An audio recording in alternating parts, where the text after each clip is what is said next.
As he turned from the Challenger Memorial, the man reflected back on his own career. From naval aviator to test pilot, and eventually NASA astronaut.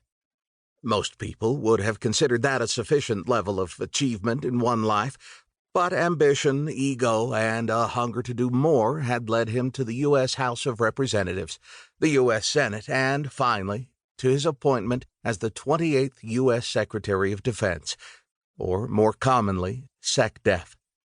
His predecessors were some of the most recognized names in government, starting with James Forrestal in 1947, and including Robert McNamara, Melvin Laird, James Schlesinger, Donald Rumsfeld, Caspar Weinberger, Dick Cheney, Robert Gates, Leon Panetta, Ash Carter, and James Mattis. It's a fairly impressive and exclusive club, which now included him, Patrick O'Kane. Yet over the last few years, his accomplishments had begun to seem more like just a list of jobs, and Pat found that his memories were focused more on departed family and friends than on medals, honors, and accolades.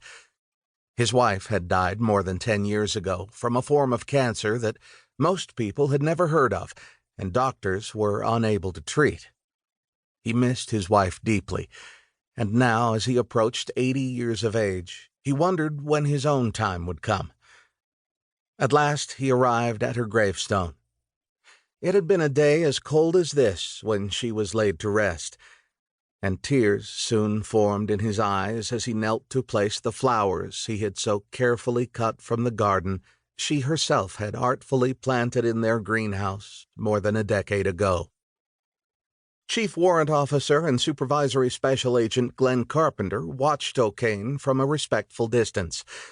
Carpenter was an experienced officer of the U.S. Army Protective Services Battalion, the unit within the Army's Criminal Investigation Division, which was responsible for the protection of SECDEF, the Army Chief of Staff, and other senior civilian and military officials of the DoD.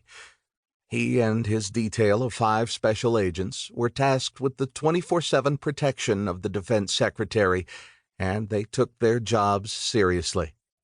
Dressed in dark business suits and sporting the stereotypical sunglasses and earphone radios, most people assumed they were agents of the U.S. Secret Service.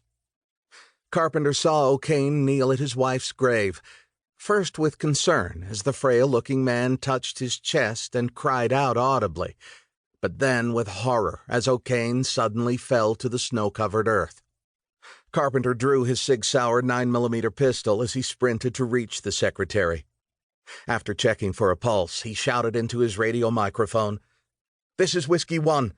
Leatherneck is down. I say again, Leatherneck is down."